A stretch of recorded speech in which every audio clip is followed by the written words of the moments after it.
Saudara, penunjukan Adis Kadir yang seakan tiba-tiba menggantikan Inosensius Samsul jadi hakim MK dinilai sebagian kalangan sebagai sebuah proses yang tidak transparan. Benarkah penetapan Adis Kadir syarat muatan politis? Kita bahas bersama anggota DPR fraksi Golkar Nurdin Halid dan juga peneliti Posdem Bang Ferry Amsari. Selamat petang Bang Ferry, selamat petang Pak Nurdin. Selamat petang, Assalamualaikum warahmatullahi wabarakatuh. Waalaikumsalam warahmatullahi wabarakatuh. Pak Nurdin, ini kan DPR sudah menetapkan Inosensius Samsul sebelumnya dalam rapat paripurna pada Agustus 2025 lalu untuk menjadi hakim MK. Kok bisa orang yang sudah ditetapkan sebelumnya dalam rapat paripurna ini mendapat penugasan lain dan langsung digantikan oleh Pak Adis Kadir? Ya.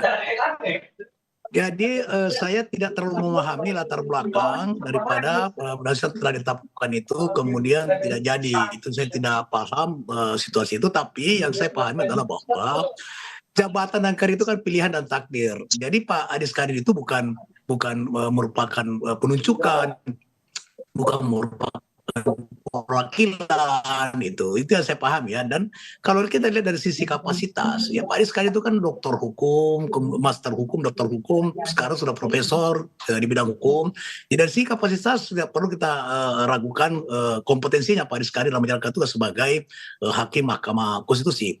Kalau dari sisi prosedur semua dilalui dengan sesuai dengan tata tertib, sesuai dengan undang-undang, sesuai dengan prosedur yang ada di Dewan Perwakilan Rakyat. Persoalan ada yang beranggapan bahwa itu tidak transparan, itu adalah sebuah praduga dan itu wajar saja di era demokrasi sekarang. Apa saja itu pasti akan mendapatkan respon, ada positif, ada negatif.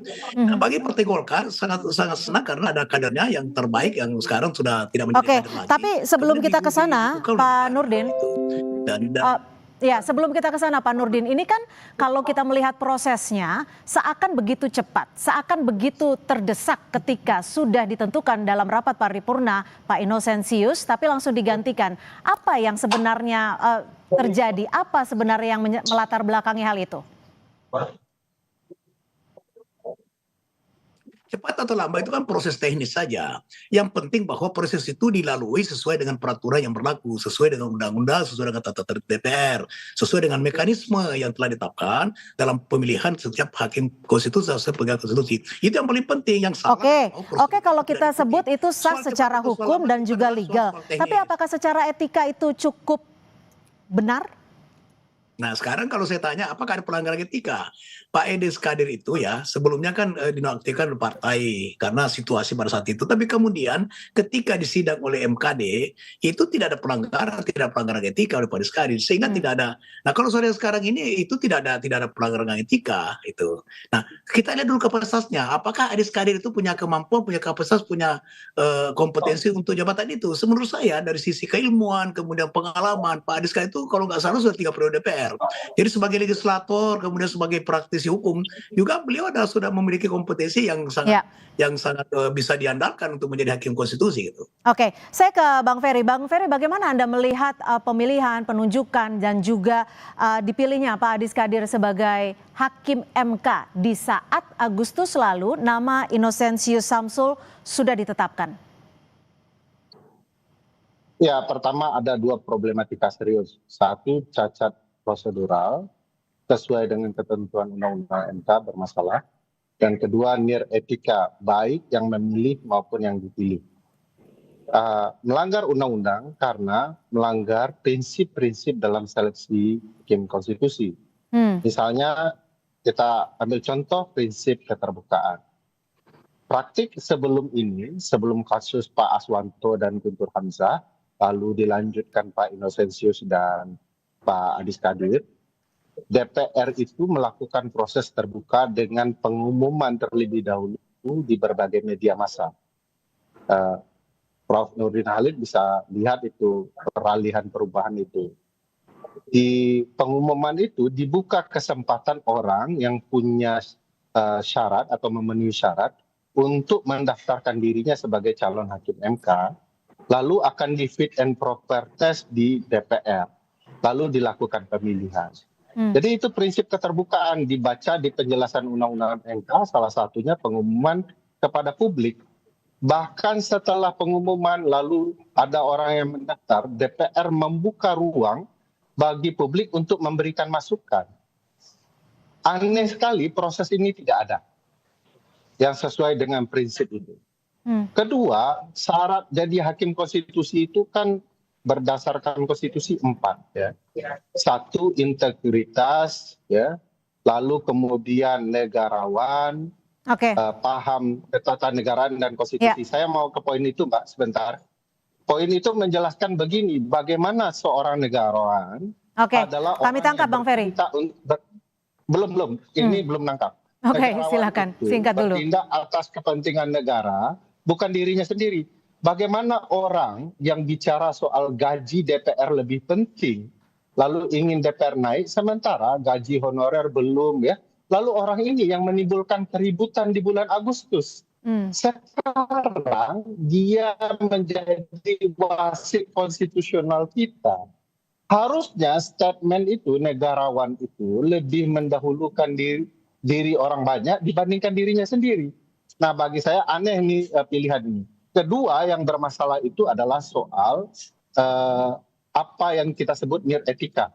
Bayangkan DPR sudah milih orang, lalu memberikan akad bahwa ini adalah hakim yang terpilih, tiba-tiba hakim itu ditarik kembali. Itu nir etika berbahaya. Orang, saya nggak terbayang perasaan Pak Innocentius ya. Nir etika, cacat prosedural. Kalau tadi Mbak Fitri juga sempat menyatakan tidak ada transparansi karena ada keterkaitan dengan partai dan juga merupakan pimpinan DPR. Bagaimana Pak Nurdin menjawab ini? Kalau memang dilihat dari kacamata publik bisa dikatakan sangat nir empati juga. Ya, jadi kalau Bang Ferry berpendapat begitu, itu normal saja, wajar saja, karena itu juga sebuah fakta. Tapi kita harus lihat bahwa apakah misalnya kurang keterbukaan, kemudian itu sudah bisa dikategorikan sebagai cacat prosedural. Saya kira itu tidak seperti itu juga. Nah, kemudian kenapa tiba-tiba Pak Sensi ya tidak dilanjutkan? Itu bisa saja, tapi saya sekali lagi saya tidak terlalu paham ya latar belakang itu. Tetapi menurut dugaan saya bahwa Pak Sensi sendiri yang mungkin tidak bersedia lagi karena mungkin ada penugasan baru. Penugasan barunya apa, Pak Nurdin? Saya tidak paham. Saya tidak paham, tapi itu yang saya pahami bahwa dia ada penugasan baru dan mungkin Pak Sensi lebih memilih penugasan baru daripada menjadi anggota Hakim Konstitusi. Nah, karena kan ketika sudah bicara paripurna biasanya sudah settle, sudah pasti gitu loh, Pak Nurdin. Jangan dipotong dulu, kita nggak bisa ngomong kalau komen potong terus itu. Ya Bu Ferry tadi itu masih harusnya dia perjelas dulu soal-soal negarawan tadi itu. Jadi tolong jangan dipotong dulu. Jadi kenapa kemudian ini cepat prosesnya? Karena kebutuhan. Karena Agustus ini kan Pak Arief sudah pensiun. Sementara Pak Sensi ada penugasan baru dan dia lebih milih penugasan baru itu daripada menjadi konstitusi.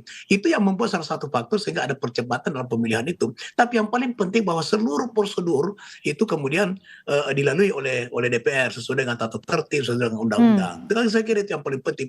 Kemudian kalau dilihat dari kapasitas, sekarang saya katakan bahwa tidak ada yang pernah dilakukan soal kompetensi daripada Pak Aris Kadir. Beliau sudah berpengalaman sebagai legislator. Saya secara pribadi sangat baik ya, bukan karena beliau juga sebagai orang Bugis, tapi track record-nya itu saya paham betul, saya ikuti betul, dan dia punya kompetensi kapasitas untuk itu. Tapi kalau dikatakan nir etika? Persoalan kemarin yang dikatakan Bu Ferry tadi bukan satu-satunya pernyataan atau komentar Pak Aris Kadir tentang gaji DPR yang memicu terjadinya kerusuhan, terjadinya aksi ekstrasi massa yang begitu besar. Bukan hanya itu, banyak faktor lain. Itu sebetulnya hanya menjadi pemicu saja yang dibuat-buat sehingga mengorbankan orang yang sebetulnya apakah orang tidak bisa berbuat apa tidak menciptakan sesuatu kesalahan. Saya saja seperti ini sekarang berkomentar bisa saja saya ada keliru berkomentar. Nah Pak Adis itu kan hanya keliru berkomentar terhadap satu pernyataan tentang gaji DPR. Nah gitu. Nah sehingga oleh MKD menyatakan bahwa Pak Adis Kadir tidak terbukti melanggar etika. Ya, saya ke Bang Ferry. Sinyal Anda sedikit terganggu, Pak Nurdin. Bang Ferry, kita tahu bahwa Mahkamah Konstitusi memiliki peran yang cukup besar, pengawal konstitusi. Lalu apa yang akan terjadi ke depannya jika saat ini hakim Mahkamah Konstitusi diisi oleh politisi? Kalau sebelumnya kita sudah tahu ada nama Arsul Sani dan saat ini ada nama Adis Kadir. Ya, sebenarnya bahasa pasal 24C Undang-Undang Dasar 1945 itu kan hakim konstitusi diajukan oleh DPR, Presiden, dan Mahkamah Agung. Mhm. Jadi tidak diseleksi oleh DPR sebenarnya. Kenapa tidak diseleksi oleh DPR? Karena DPR kan salah satu pihak di Mahkamah Konstitusi. Aneh saja di dalam sepak bola sekalipun juga aneh kalau penentuan wasit itu ditentukan oleh pemain gitu ya. Jadi tidak mungkin, ini beliau pengalaman soal sepak bola ya. Nggak mungkin itu. Pasti FIFA atau PSSI yang buat aturan. Wasitnya dari FIFA dan PSSI juga. Nah sekarang bayangkan wasitnya dari pemain yang salah satunya adalah para pihak. Dan itu menurut saya tidak bijak karena wasit mestinya bisa membangun fair play. Dampak Perlu paling diingat nyatanya apa betul. sih Bang Ferry kalau memang ini terus terjadi dan memang akan terjadi kalau memang nama Adis Kadir akan menjadi hakim MK? Kan sudah disampaikan DPR pesan-pesan khusus bagi hakim konstitusi terpilih ya, bahwa tolong jangan lupa Anda bagian dari kami, Anda dulu pernah buat undang-undang, jangan pula undang-undang ini yang kemudian Anda permasalahkan. Itu sudah menunjukkan keberpihakan dan kepentingan dalam pemilihan hakim. Masa DPR terbuka seperti itu ya, berkolusi terhadap hakim ya.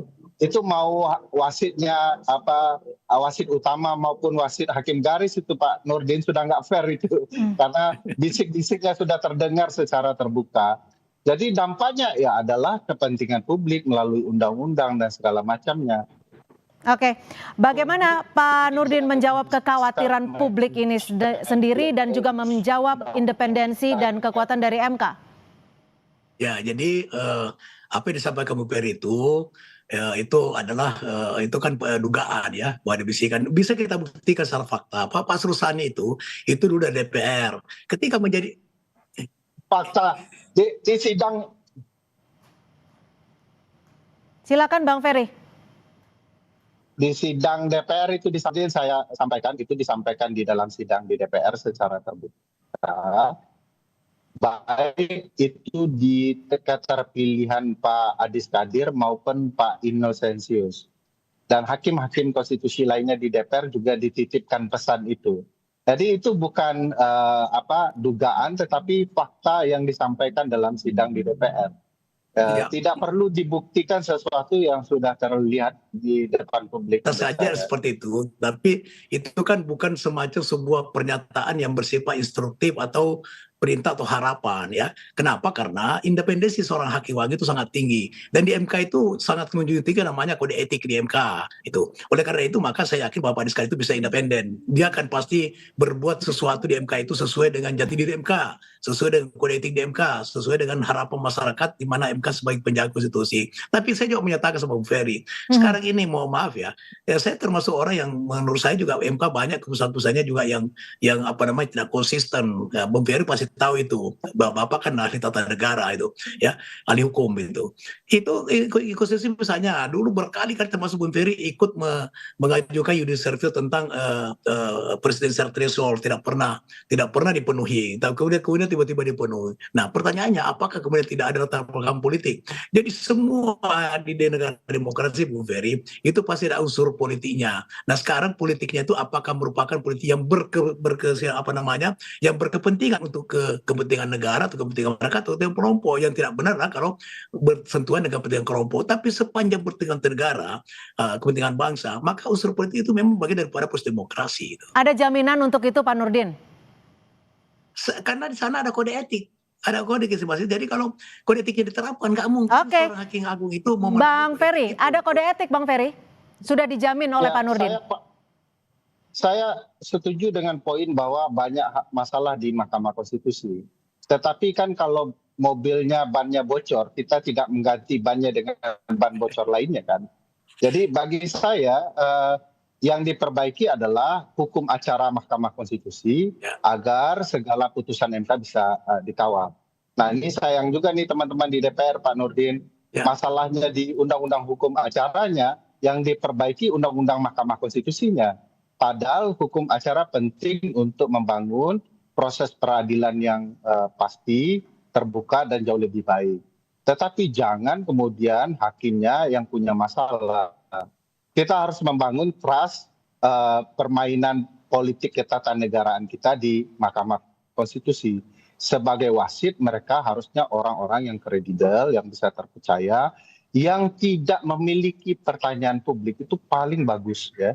Dan kalau bisa ya, yang kalau ini bukan kan harus dibaca lulusannya, track recordnya, dia menulis ilmiah di mana, bagaimana penulisan itu kredibel atau tidak. Saya paham juga teman-teman politik itu akan selalu kesal dengan MK ketika mereka merasakan mereka diputus secara tidak adil. Nyesal juga mereka milih orang-orang yang kemudian Oke, Bang Ferry, jika kondisinya memang sudah seperti ini. Begitu mereka berkuasa, mereka melakukan hal yang sama gitu ya. Bang Ferry, jika memang kondisinya sudah seperti ini, lalu apakah Mahkamah Konstitusi tetap bisa menjadi pengawas konstitusi dan juga tempat rakyat melakukan ataupun menggugat kekuasaan yang dinilai dalam tanda kutip tidak benar? Ya tentu sebagai peradilan konstitusional ya, semua orang akan merasakan dampak konstitusionalnya. Jika hakim menyimpang, itu akan dirasakan.